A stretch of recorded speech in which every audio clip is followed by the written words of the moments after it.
create massive tunnel systems in a fraction of time with no debris. I mean, out of sight, out of mind. You could be doing this all over the place as long as that that technology exists. I mean, that's the leap. Assuming that a nuclear drill has been developed, then we've got our answer. And that basically proves it right there. Yeah.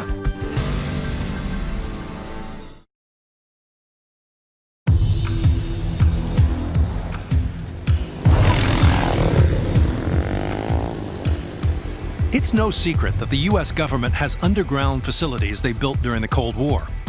It's a 9-megaton bomb, which is equivalent to 9 million tons of TNT. But some people believe the U.S. has a secret underground that's much more expansive than we know. It's a vast network that runs throughout the entire U.S. In 1972, the government bought a patent for a nuclear drill that would allow them to dig underground spaces incredibly fast, and without anyone knowing what was happening deep beneath the surface.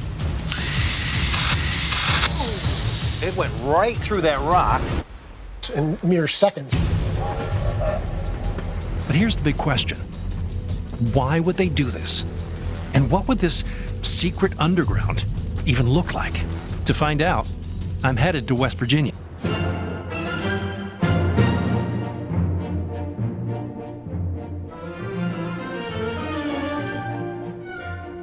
Hi, Don. How are you today? This place is amazing, incredible. Yeah. It dazzles the eyes. That's right, that's right.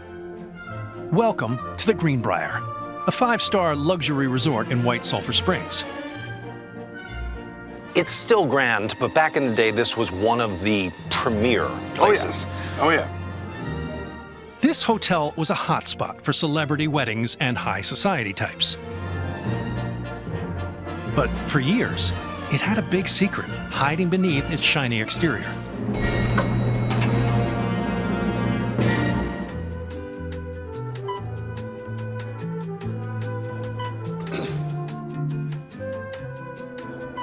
To find out what it is, you need to go over 700 feet into the ground. The Greenbrier was built in 1913, but in 1948, the resort entered into an agreement with the United States government, and a new construction began. The hotel would add another wing, complete with new rooms and an exhibition hall. But meanwhile, underneath, the government would covertly construct a secret fallout shelter for high-ranking government officials that no one in the public would know about until over 30 years later, when in 1992, a journalist exposed the secret. This humongous 2-story bunker is the length of 2 football fields, extending 718 feet deep into the West Virginia countryside. You come out, what just looks like regular part of the hotel. Sure. But then it turns out, There you go.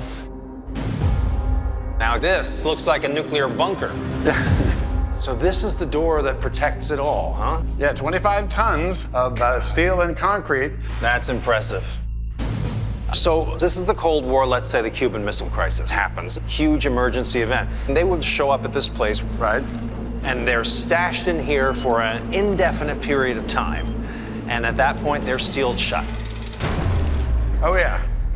Well, this would be a very, very bad day.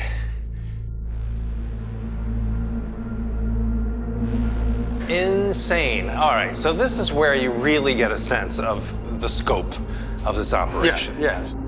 This is the part that the government had exclusive control over.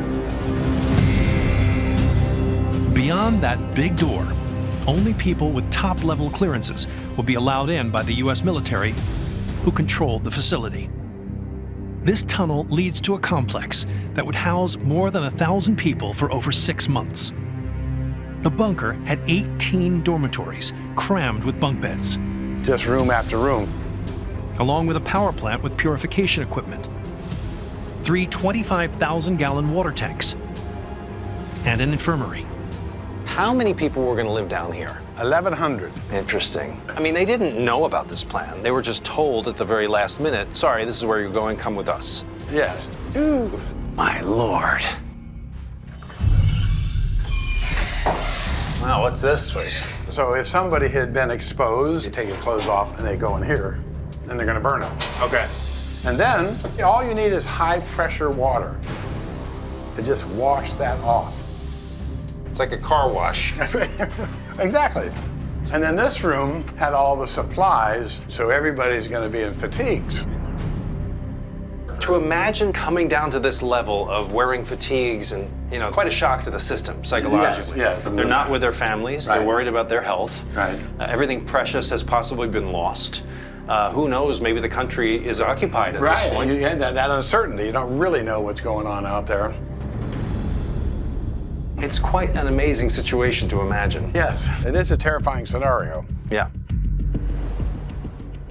It's refreshing to know that smarter people than myself have contingencies worked out for even the most devastating of circumstances. But who exactly was this elaborate shelter built for?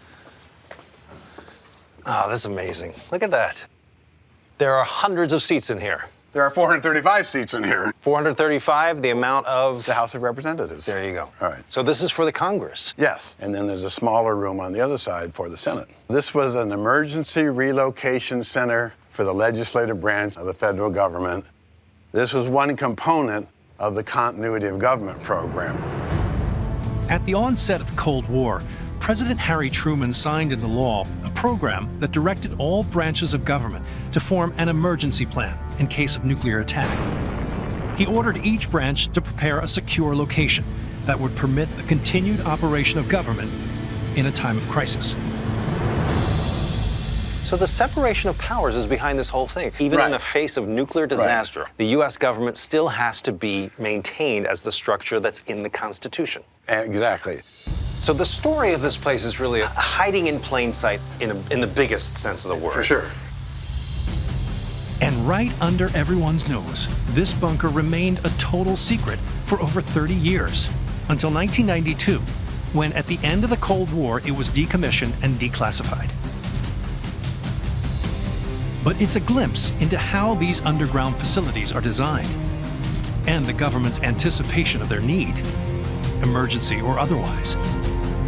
And given the revolutionary advancements of science and engineering over the last 70 years, maybe even with nuclear-powered drilling technology, what would the secret nuclear facilities of today look like? How advanced? And how much more massive could they be?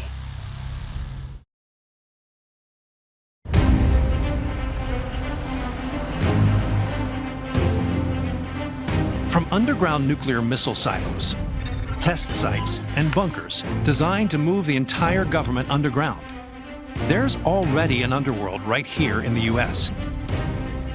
But how many sites are there?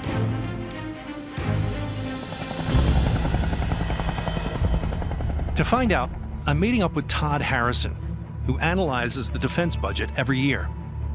Could there be something in the budget that tells us the scope of this secret underground? What percentage of budgets eventually get seen? Very few, actually. But you can see some. If you look at the budget documents today, you can actually see which line items are going for classified programs. And there's about $50 billion out of that defense budget that is marked as being for classified programs and activities. Some people call this $50 billion secret fund the black budget. Sounds mysterious, right? I actually thought it more likely to be fodder for conspiracy theory chat rooms, rather than a reality. Is there such a thing as a black budget? There is. That's the classified budget. It's black. You can't see in there. You can't see all of the details unless you have the proper clearances. You can see lots of interesting code names like Tractor Rut. A lot of them that begin with tractor. But you can't see precisely what it's been used for. What we can tell is, like 40, 50 years ago, things have been declassified now, and we now know that we were investing a lot of money into figuring out how to build and operate a spy satellite. Interesting.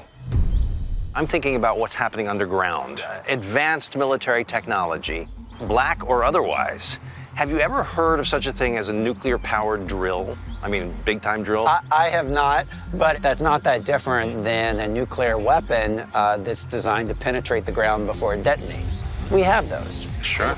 They could take that technology and through classified programs try to apply it to the subterranean world. Sure. Nuclear-powered drills, man. Christmas is coming. Maybe.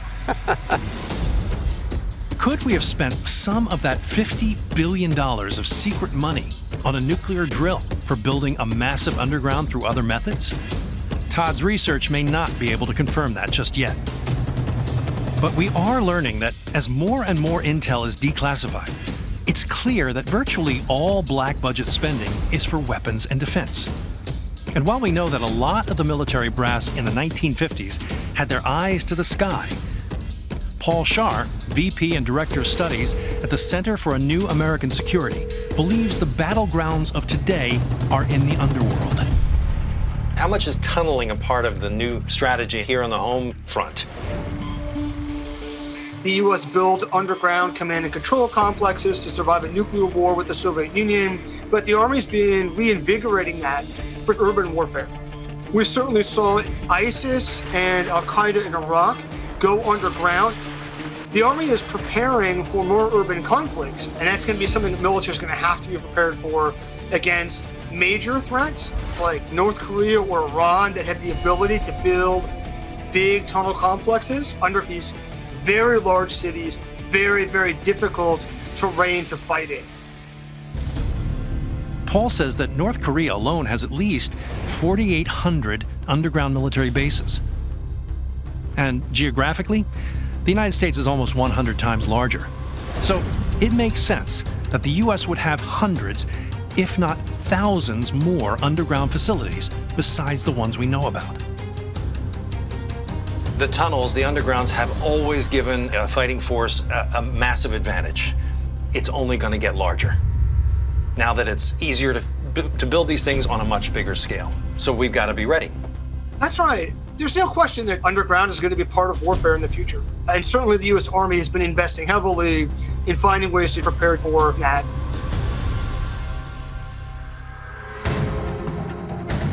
America has always been in competition with both our enemies and our allies.